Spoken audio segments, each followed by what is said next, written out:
एक रात गगन, पवन और मगन एक बड़े बंगले में चोरी कर रहे थे।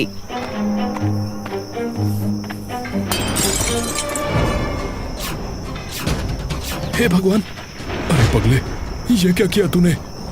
कौन कौन है वहाँ? रामू, श्यामू, नीचे आओ, चोर घुस आए हैं, पकड़ो इन्हें। भैया भैया बचाओ, हम पकड़े गए। नहीं नहीं, ऐसा नहीं हो सकता है। मगन, पीछे के दरवाजे से भाग, मैंने संभालता हूँ। गगन ने एक झटके से पवन को खिड़की की ओर धकेला, लेकिन तभी दो नौकर आ गए।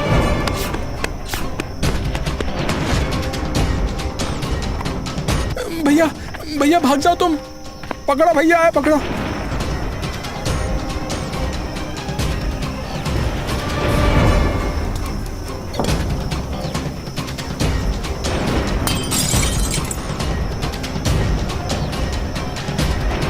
भाग पवन, निकल यहाँ से, खिड़की से कूद।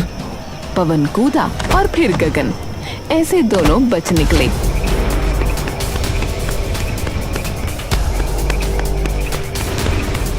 पवन सुरक्षित था, लेकिन गगन के हाथ में एक गहरा घाव था जो फूलदान के टूटने से आया था। भैया भैया, तुमने अपनी जान पर खेलकर मुझे बचा लिया। मैं तुम्हारा ये एहसान कभी नहीं उतार पाऊंगा भैया। अरे चुप रह छोटे, तू मेरा भाई है ना। भाई होने का यही तो मतलब है। तेरी एक खरोंच के बदले मैं 100 घाव खा सकता हूं, समझा? पर ये हमारा आखिरी जोखिम था गगन भाई। अगर पकड़े गए होते तो पकड़े जाते, लेकिन ये सिलसिला चलता रहेगा जब तक ये गरीबी है, ये मजबूरी है। वैसे भी हमारा मकसद क्या है? भाई, अपनी और अपने जैसे गरीबों की सहायता करना। बिल्कुल सही।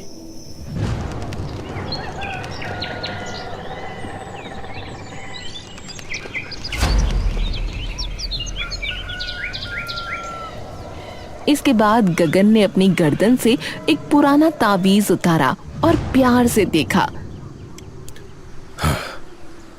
ये देख रहे हो, मेरी माँ ने ये दिया था। कहा था, बेटा ये तुझे बुरे वक्त में बचाएगा, और सचमुच हमेशा बचाता आया है। शायद इसीलिए कल रात वो फूलदान मेरे सामने आ गया और हम सब बच गए। हाँ, तुम सचमुच कमाल हो भैया, जो अमीरों से लेकर गरीबों में बांटते हो। मगर कब तक? जब तक इस गांव से भूख और बेबसी खत्म नहीं हो जाती। चलो अब बाहर निकलो, कान खुले रखना। गांव की मुख्य गली में तीनों सर झुकाए चल रहे थे, लेकिन कान हर बातचीत में लगे हुए थे। कुछ बुजुर्ग एक पेड़ के नीचे बैठे गंभीर चर्चा कर रहे थे। अरे अरे, वो नाव फिर दिख गई भैया, कल रात को। हाँ, अरे राम, क्या कह रहे हो? कहाँ? अरे समंदर किनारे भैया, अरे उसी पत्थर के पास। अरे बड़ी अजीब सी नाव, अरे बिल्कुल भूतिया टूटी फूटी। हाँ, अब भगवान बचाए, जब भी वो नजर आती है कोई ना कोई अनहोनी जरूर होती है। पिछली बार भी कुछ लोग गायब हो गए थे। हाँ, ये कोई साधारण नाव नहीं, ये तो मौत का साया है। तीनों चोर ये सुनकर हैरान थे। मगन बोला, सुना तुमने? वो नाव फिर आ गई। भैया, हम इसी गांव में रहते हैं, क्या आप हमारे साथ? चुप, डरो मत। हमें अब और जोखिम नहीं लेना। एक आखिरी बड़ा काम, फिर शायद ये गांव छोड़कर चले जाएं। अब क्या बड़ा काम? एक बड़ी चोरी। किसके घर? सबसे अमीर कौन है गांव में, जो लोगों का पैसा खाता रहता है और अपना पेट भरता रहता है? मुखिया। मुखिया।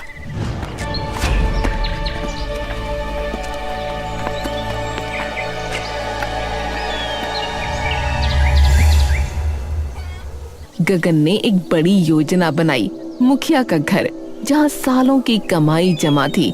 इस चोरी से इतना पैसा मिलने वाला था कि फिर कभी चोरी न करनी पड़े।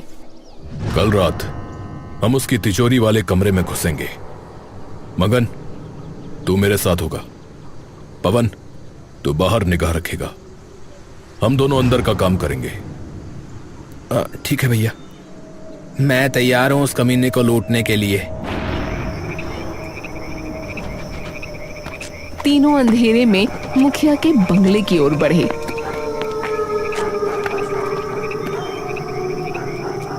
लेकिन जैसे ही उन्होंने दीवार फांदी, अचानक तेज रोशनी हो गई।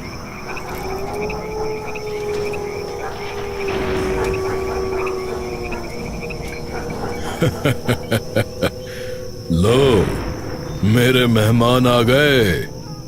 पकड़ो इन पाजी चोरों को। हाँ, ये क्या? ये तो जाल है।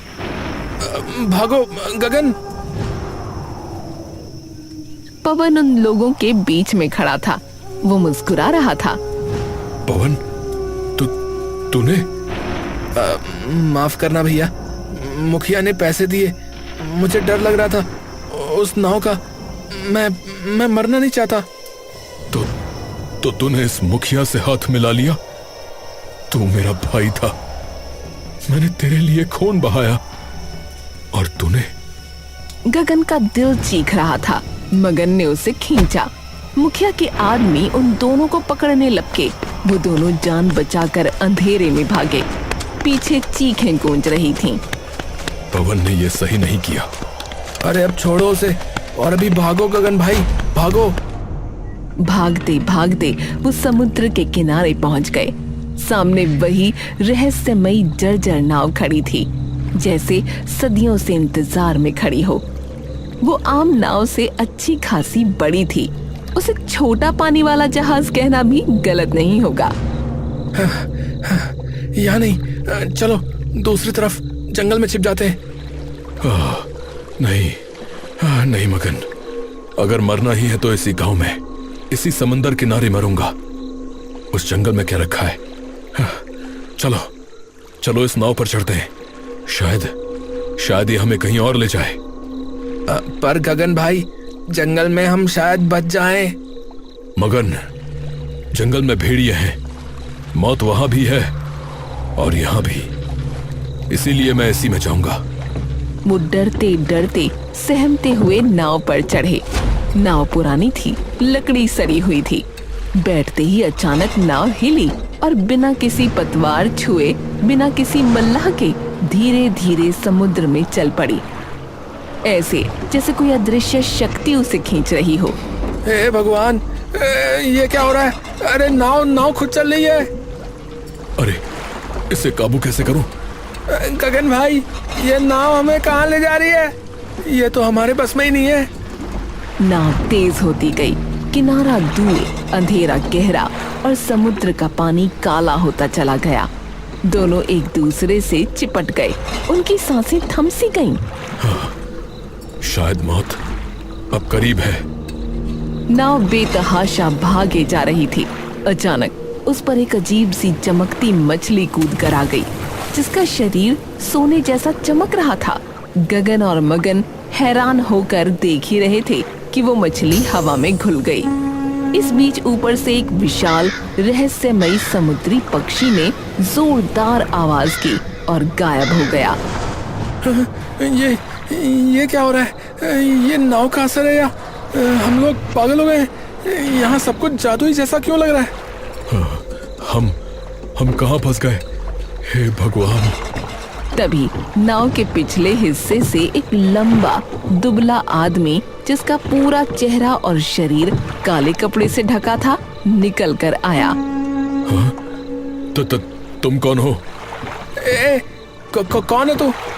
वो बिना कुछ कहे पतवार के पास गया और उसे एक झटके से सीधा कर दिया। डरो मत, नाव अब स्थिर है। तो तुम कौन हो? तुम यहाँ कहाँ से आए? मैं यही रहने लगा हूँ। मेरा कोई घर नहीं है, यही नाव अब मेरा घर है। तुम हमें कहाँ ले जा रहे हो भाई? बस चले जा रहे हैं, देखते हैं कहाँ पहुंच जाते हैं। तुम इंसान ही हो ना? यह हमारा भ्रम या जादू? जो चाहो समझ लो, मैं तो फिलहाल तुम्हारी मदद कर रहा हूं।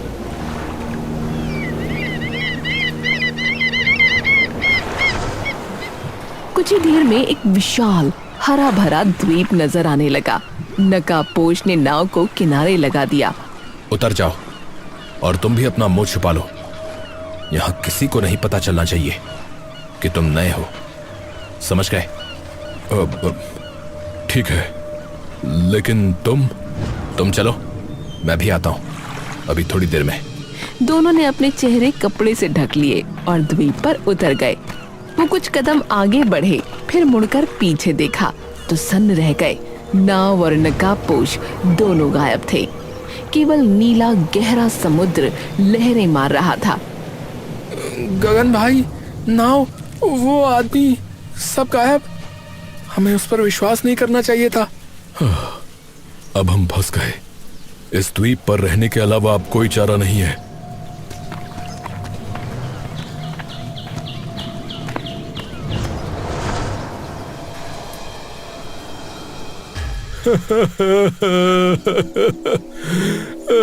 मेरा नाम चंदन है। मेरा सब कुछ लूट लिया उस अमीर सेठ ने।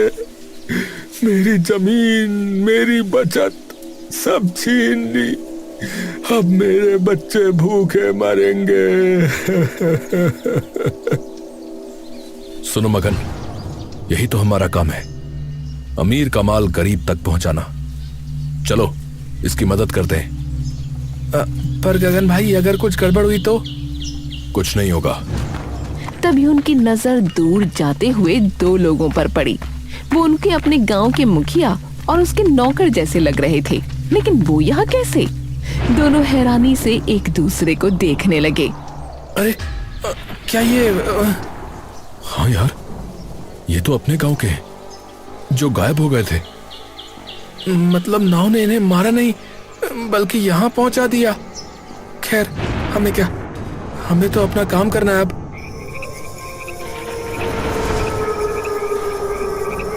रात को वो सेठ के भव्य घर में घुस गए और चोरी करने लगे। लेकिन जब वो निकलने वाले थे तो दर्जनों पहरेदारों ने उन्हें घेर लिया। पकड़ लो इन नकाबपोशों को। ओए, भागता कहाँ है? रुक।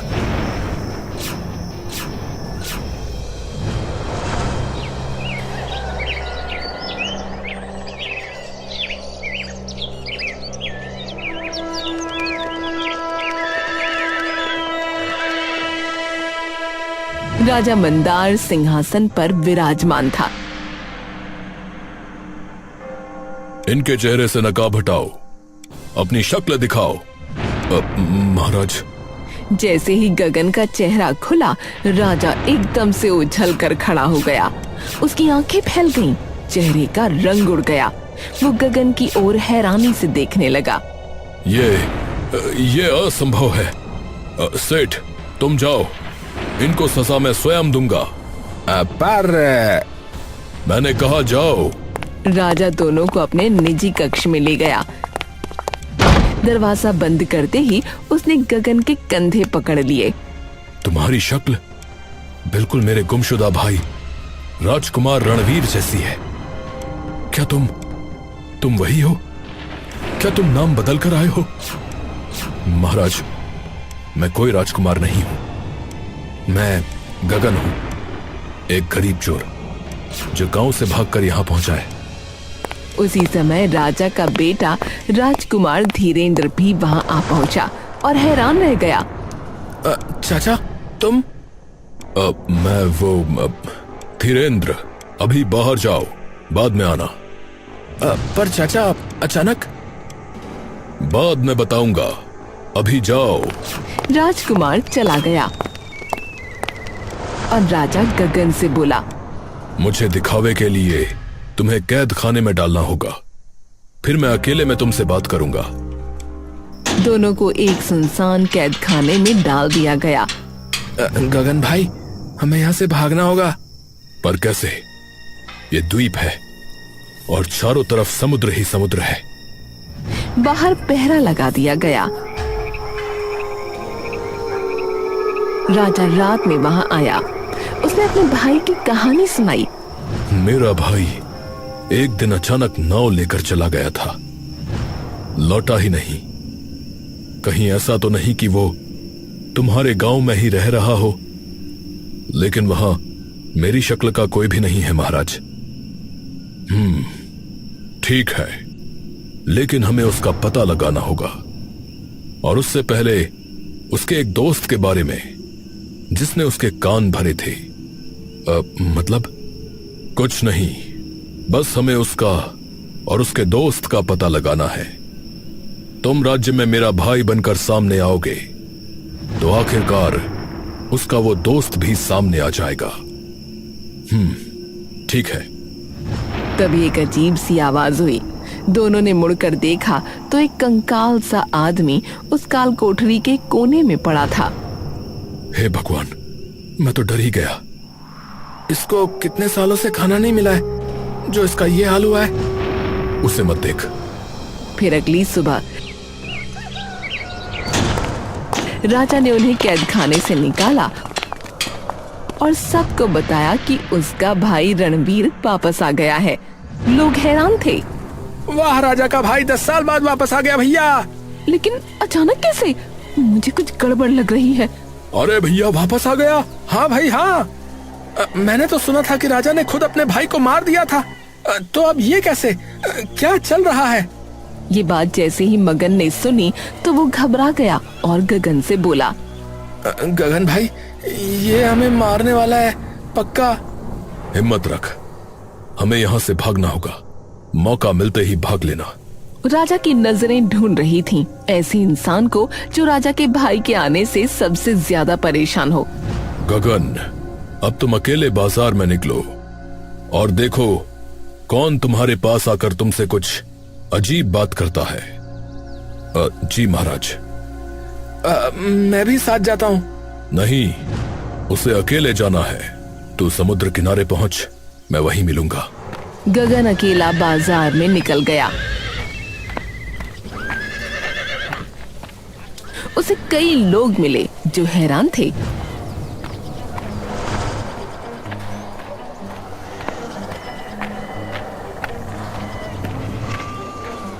पर तभी आया एक बूढ़ा। बेटा, तुम वापस कैसे आ गए?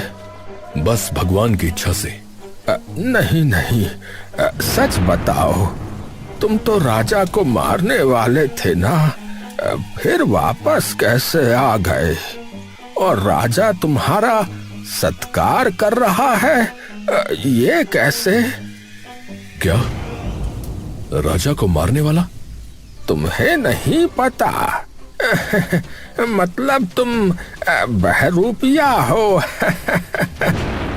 गगन घबरा गया और समुद्र की ओर भागा। उधर मगन भी महल से निकलकर भाग खड़ा हुआ था। महाराज, वो राजकुमार रणवीर का साथी भाग रहा है। अरे अरे, उसका पीछा करो, पकड़ो उसे। राजा सिपाहियों समेत उनके पीछे भागे। वो समुद्र किनारे पहुंचे ही थे कि अचानक वही रहस्यमयी नाव वहां प्रकट हो गई। जल्दी कर मगन, नाव भी आ गई है।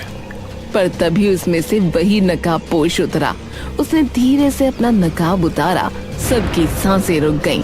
नकाब के नीचे का चेहरा गगन से बिल्कुल मिलता जुलता था। हाँ, रणवीर, तू जिंदा है? जिंदा हूं तो नहीं भैया, लेकिन तेरे पापों का हिसाब लेने आया हूं।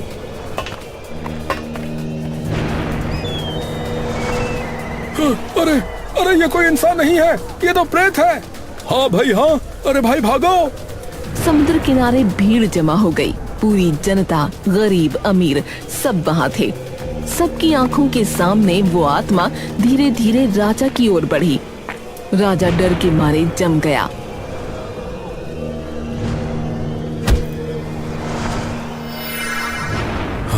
लगता है इंसाफ हो गया। हाँ, बुराई का अंत। तभी भीड़ में से वही बूढ़ा आगे आया और हंसते हुए बोला, अरे मूर्खो, तुमने कमाल कर दिया जो मैं ना कर सका। क्या? क्या मतलब? वो कोई और नहीं बल्कि राजकुमार धीरेन्द्र था। सब हैरान रह गए। मजा ही आ गया। मैं अपने चाचा के कान भरकर अपने बाप को मरवाना चाहता था, लेकिन ये मेरा पागल चाचा पकड़ा गया और फिर निकल भागा। मैंने इसकी नाव में छेद कर दिया। ये जब भागा तो रास्ते में निपट गया। पूरी जनता अब हैरान थी। गगन और मगन एक दूसरे को देखने लगे। तभी आत्मा उसकी ओर लपकी, पर राजकुमार के गले में भी वही ताबीज था जो गगन के गले में था। आत्मा उसको छू न सकी। तो मेरी मौत का जिम्मेदार तू है, और मैं अपने भाई को समझ रहा था।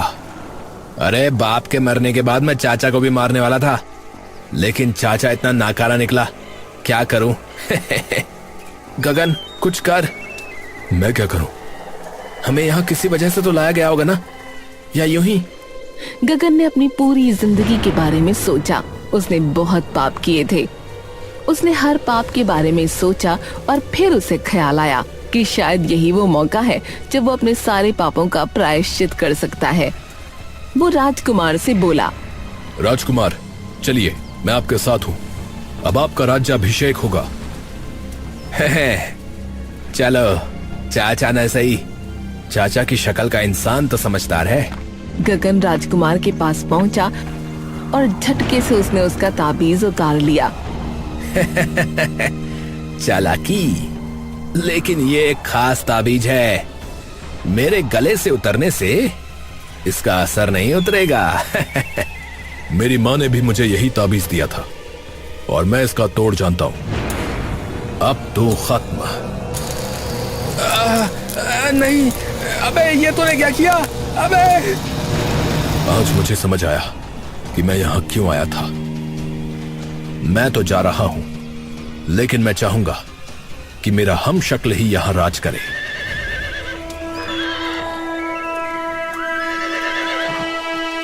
गगन वहां का राजा बन गया और मगन उसका सेनापति।